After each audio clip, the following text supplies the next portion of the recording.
Et yo tout le monde, c'est Skull. Aujourd'hui, on se retrouve pour une nouvelle vidéo générique. Regardons les news. Probablement encore des faits causés par des libéraux. Parce que Se comporter correctement, c'est jouer le jeu de l'extrême droite. Avoir de l'éducation, c'est jouer le jeu de l'extrême droite. Parler sans insulter, c'est jouer le jeu de l'extrême droite. Respecter les règles, c'est jouer le jeu de l'extrême droite. Et on commence directement par un post de Su, qui n'est pas quelqu'un de connu, mais qui nous montre une vidéo où il y a des femmes voilées qui sont dans une bijouterie et qui vont voler s- de façon super facile une bijouterie parce que le mec est de dos. En soi, absolument tout le monde pourrait voler comme ça, mais il y a quand même des choses à rajouter. De un, je pense que ce sont les types de personnes qui auront le plus tendance à faire ça. Et de deux, leur voile leur permettent de cacher des trucs sous leur voile, justement. Parce que le voile, en fait, euh, c'est pas comme un vêtement occidentaux où à la taille, t'as un truc qui resserre et du coup, c'est un peu plus chiant pour mettre un truc dessous rapidement. Alors que le voile, c'est différent. Le voile, vous avez les voiles qui vont jusqu'aux pieds, vous avez les voiles qui vont jusqu'au milieu du corps. Et eux, ils ont un voile qui fait les deux, puisqu'ils ont euh, leur voile qui va jusqu'aux pieds. Mais en plus de ça, leur voile, on voit sur l'extrait vidéo qu'il va jusqu'à leur taille. Donc c'est là qu'ils ont caché un truc qu'ils ont volé. Probablement des bijoux. Je remarque euh, en fait, l'endroit où ils ont... Non, c'est bien un truc qui se soulève comme ça. C'est bien... Ils ont bien en fait, ils ont bien un voile. Et ils s'arrêtent à la taille et ils passent au-dessus des bras aussi. Donc du coup, la dame, elle a juste à lever son bras comme ça, à prendre l'objet qu'elle veut voler. Disons ça, par exemple, vous voyez pas, mais voilà. Et du coup, elle cache le truc qu'elle a volé sous son bras. Après, elle doit sûrement mettre le truc qu'elle a volé entre son bras et enfin ici quoi, sous son aisselle. Ce qui est vraiment un vêtement pratique pour voler, mais c'est aussi le truc qu'il faut dire aussi, ce sont plus ces femmes-là qui ont tendance à voler que d'autres femmes. Par contre, chez les hommes, évidemment, oui, tout le monde peut voler. Chez les femmes, c'est un peu plus compliqué. J'imagine pas d'autres femmes que celle-là voler. Pour moi, c'est très difficile. C'est pas une forme de racisme, c'est ce que moi, dans ma vie, j'ai vécu. J'ai jamais vu une femme pas voilée voler quelque chose. Alors, du coup, la suite. Vous vous souvenez deux vidéos en arrière où je vous avais montré une fête d'anniversaire où il y avait des femmes africaines qui twerkaient devant des enfants. Ce plan de caméra est vraiment dégueulasse. Vous voulez que je rajoute quoi de plus à ça? Vraiment. Elles peuvent twerker n'importe où. N'importe où. Et là, c'est humiliant en fait. Là, j'attends une liste de lieux où. Bon, de toute façon, la liste, je l'ai déjà. On sait très bien qu'il y avait, par exemple, un TikToker français qui avait twerké dans une église. Mais voilà, moi j'attends une liste d'endroits où, où twerker est dégueulasse et où ça devrait être interdit. Et là, c'est c'est l'un des premiers endroits. Et après, au niveau des événements, anniversaire, Noël, enfin, toutes les fêtes euh, où il peut y avoir des enfants, ça devrait être interdit de faire ces genres de danses. Pas seulement le twerk, mais juste des danses qui sont comme ça, quoi. Alors ici, la Saïenne, un père de famille afghan pénètre dans un collège muni d'un couteau, provoquant un mouvement de panique. Il dit avoir oublié qu'il l'avait en main après avoir coupé des concombres.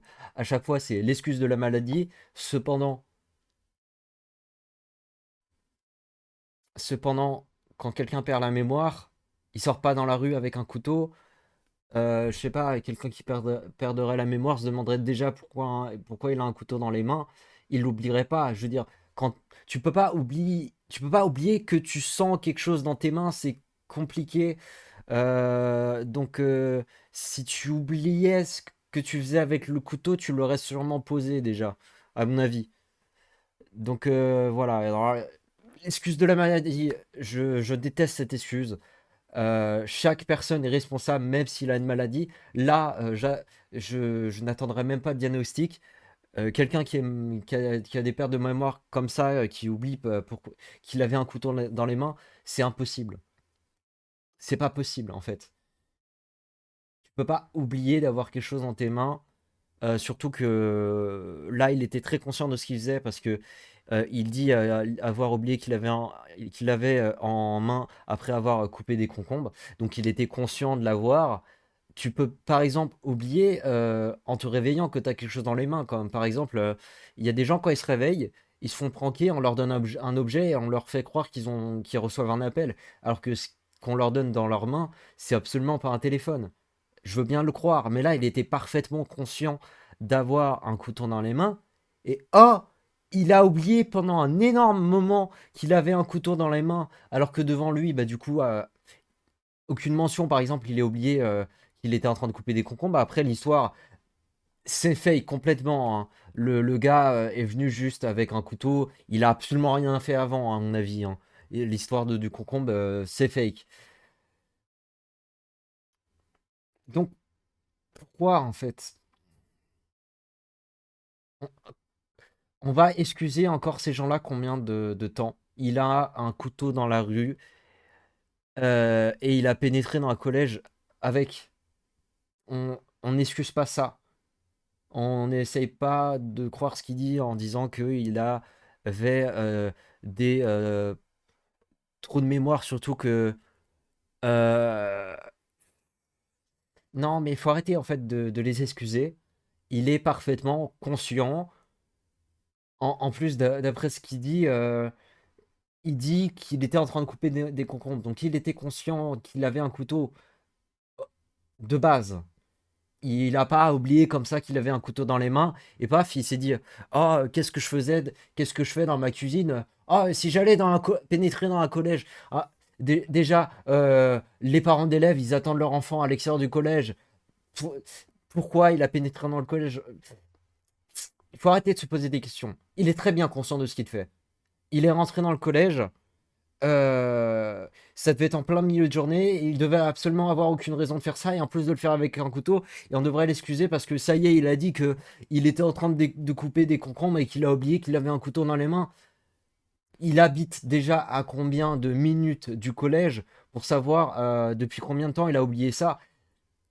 À un moment, tu peux pas te balader dans la rue avec un couteau de cuisine dans les mains sans que quelqu'un s'en aperçoive. Je suis sûr que avant, je suis sûr que si c'est vrai, hein, ce qui me paraît complètement faux, ça se trouve le couteau qu'il avait dans les mains dans la rue, il l'avait caché et ensuite quand il est arrivé au collège, il l'a sorti, il l'a sorti. À quel moment personne ne remarque le couteau dans la rue? À quel moment en fait? Non, il faut arrêter les excuses. Il est parfaitement conscient.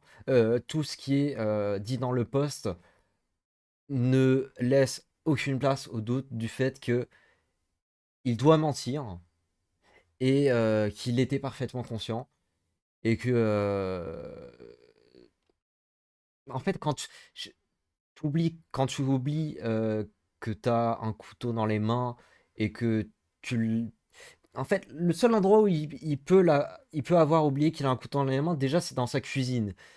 Donc il faut une explication de comment dans la cuisine au collège euh, comment dire?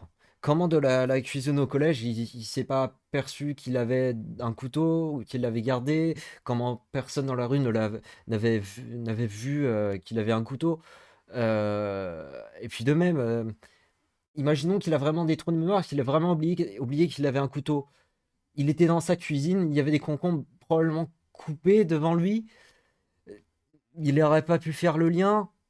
Et puis à un moment, comment tu peux oublier que tu as un couteau dans les mains alors que le sens du toucher, de tenir quelque chose, ça tu l'oublies pas, hein. Tu l'oublies absolument pas, hein. À part quand, par exemple, comme je l'ai cité, tu te réveilles, tu peux confondre le toucher d'un objet avec un téléphone. Ça arrive, le cerveau met du temps à se réveiller, voilà. Mais là, il était en train de couper des concombres d'après ce qu'il dit, donc il était parfaitement conscient. Pour moi, tout ça, c'est du mensonge. Pour moi, il avait le couteau caché quelque part dans la rue. Il est arrivé, il est pénétré dans le collège sans problème, sans autorisation. Probablement qu'il y a des barrières que il n'y a pas tout le monde qui peut entrer dans le collège déjà. D'ailleurs, sans aucune sécurité, hein. Enfin, si, il doit y avoir de la sécurité, mais pas assez. Et pour moi, c'est seulement en arrivant dans le collège qu'il a dégainé son couteau. Voilà. Arrêtez d'excuser ces gens, ils sont parfaitement conscients de ce qu'ils font. Alors ici, vous avez un musulman qui se met à prier au milieu de l'allée d'un avion. Il frappe un membre d'équipage au visage lorsque celui-ci lui demande de se déplacer. Bah alors déjà, je vais ajouter quelque chose. Un avion, ça se déplace. Là, je sais pas s'il se déplace l'avion, mais probablement. Et là, si l'avion se déplace et que on doit prier en direction de la Mecque, et bah ta prière sera complètement niquée. Voilà. Et de plus, euh, je sais pas, vous pouvez pas vous comporter normalement. En plus, il prie pas sur un tapis, du coup. En avion, t'es pas censé faire ça en plus parce que t'es sur un chemin de circulation. Et sur un chemin de circulation en avion, t'es censé circuler et très peu t'arrêter. Surtout pas t'accroupir en fait. Les seules choses que tu as le droit de faire dans un avion, si par exemple il y a de quoi manger dans un certain lieu, comme par exemple un bar dans les trains, je sais pas s'il y a ça dans les avions, parce que moi j'ai jamais été dans un avion, tu peux y aller pour commander quelque chose, ou sinon c'est une dame, une hôtesse de l'air qui passe avec un chariot pour donner des trucs. Ça, tout le monde le sait, c'est universel comme connaissance. Et ensuite, tu peux aller aux toilettes. C'est les seules choses que tu as le droit de faire. Ensuite, euh, tu as le droit de faire tout ce que tu veux sur ton siège sans que ça nuit pas à autrui. Voilà. Donc déjà, la prière qui consiste à s'accroupir devrait être interdite. Et du moment que n'importe qui fait ça, de n'importe qui a une personne qui s'accroupit, je veux bien qu'on n'utilise pas la violence pour ça, mais ça, déjà, on doit l'interdire. On doit forcer ces gens-là à se rasseoir ou à faire ce qui est autorisé. Parce que ça nuit à autrui et ça nuit à la circulation de l'avion aussi. Pas dans l'air, hein, mais dans l'avion, je veux dire. Alors ici, euh, c'est en Angleterre, un homme pakistanais a essayé de... Il faut que je traduise parce que c'est très compliqué ici. Alors, un Pakistanais a tenté d'agresser une jeune Britannique de 13 ans. Il a affirmé: Je n'ai pas pu me contrôler. Elle est très attirante. J'étais submergé par l'émotion. Que devrait-il arriver à Mohamed? À Mahomet plutôt. Excusez-moi. Eh ben, on devrait l'enfermer, le renvoyer dans son pays. De plus, ce sont ce type de personnes qui réagissent par émotion. Et on connaît tous on connaît tous les types de populations et les types de genres qui réagissent avec l'émotion. Et on connaît tous les types de populations et les types de personnes qui votent par émotion uniquement. On les connaît tous. Ce qui fait que on sait pourquoi, par exemple, la gauche n'est pas contre l'immigration parce que bah, les personnes immigrées elles viendront voter par émotion pour ce qui sont le mieux pour eux. Par exemple, on leur dit: Oh, vous aurez des trucs gratuits. ils voteront à gauche. Ils vont absolument pas réfléchir à comment ils feront pour que tous ces trucs-là soient gratuits. Par exemple. Après, il y a plein d'autres trucs qu'on leur dit et après, il y a plein d'autres raisons pour lesquelles ils voteront par émotion. Et de plus, normalement, si par exemple ce Pakistanais est croyant, il n'est pas censé s'investir en politique parce que Allah est au-dessus de la politique et donc normalement c'est Allah qui gère plus que plus que les musulmans. Alors ici, le député LFI Abdelkader Lamar a déclaré à l'Assemblée nationale être le fils d'un homme tué par l'armée française pendant la guerre d'Algérie, bien que son père ait lui-même pris part à sa campagne électorale en 2024. Et je réponds quoi à ça? Est-ce qu'il s'est trompé parce qu'il dit père, ça se trouve c'est son grand-père qui est mort peut-être? Je ne cherche absolument pas à l'excuser, mais s'il ne s'est pas trompé, en tout cas il a menti. Comme la plupart des gens de chez les filles d'ailleurs. Alors ici, des individus se réclamant de l'antifascisme sèment la terreur à Pamplona, Espagne. Un journaliste a passé, le député LFI Raphaël Arnaud évoque une belle mobilisation. Ah, c'est vrai que c'est magnifique, hein. Ils sont tous habillés de la même couleur, donc en noir. Je devrais peut-être enlever ce pull pour pas être assimilé à eux, mais en dessous, bah, j'ai encore un truc noir, donc ça sert à rien. Et ils tabassent des gens dans la rue qui sont probablement absolument pas fascistes. Ce sont probablement juste des gens qui aiment leur pays, sont de droite, ont des idées contraires à la gauche, etc., etc. Et on les frappe et c'est accepté parce que c'est des fascistes. C'est vrai que la violence, c'est mieux que enfermer des gens ou les renvoyer dans leur pays. C'est vrai que la violence, c'est mieux que enfermer des gens et les nourrir ou renvoyer des gens dans leur pays et c'est le pays, leur pays d'origine qui géreront ces gens-là. Qui bah, géreront probablement mieux leur population que nous.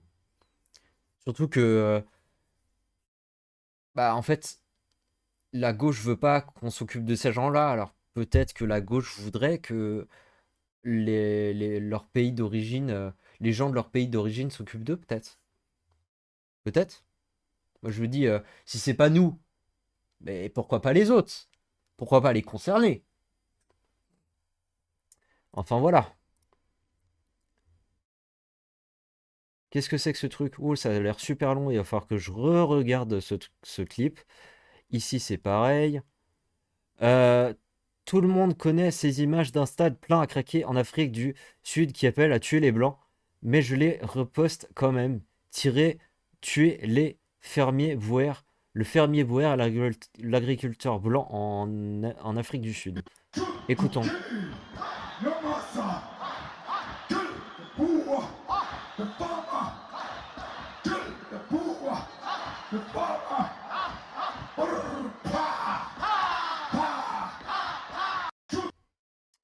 J'imagine que du coup, bah, c'est pas en français. Parce que dans le clip, bah, on ne l'entend pas en fait. Mais voilà. Ça, pour la gauche, ça va. C'est juste des blancs. C'est juste des gens qui veulent menacer de tuer des blancs, donc ça va. Et en plus. Ouais, vous savez, je suis en train d'écrire des romans actuellement. Et j'ai des idées. Et je suis convaincu. Alors, je dis pas que ça arriverait, mais je suis convaincu que ce que je suis en train de l'imaginer, je suis pas encore en train de l'écrire. Mais je suis convaincu que si par exemple le pays était tellement dans la merde et qu'il y avait une pénurie des agriculteurs, les agriculteurs seraient réduits en esclavage, on les forcerait à se reproduire pour qu'il y ait des nouveaux agriculteurs. On n'en aurait rien à foutre de leur rentabilité, vous savez de qui ça vient cette phrase, etc. etc. Et d'ailleurs, c'est aussi seulement pour les agriculteurs qu'on envoie les gros chars avec les jets d'eau quand ils font des trucs, alors que c'est pas, alors que ces chars-là, on les envoie pas quand il y a des émeutes après des matchs de foot, par exemple. Voilà, voilà, le deux poids, deux mesures. Bon, écoutez, cette vidéo fait 20 minutes. J'espère que vous l'avez aimé. N'hésitez pas à la partager, à la liker, à la commenter, à vous abonner à ma chaîne YouTube et à vous abonner à tous mes réseaux sociaux. Et je vous dis à plus.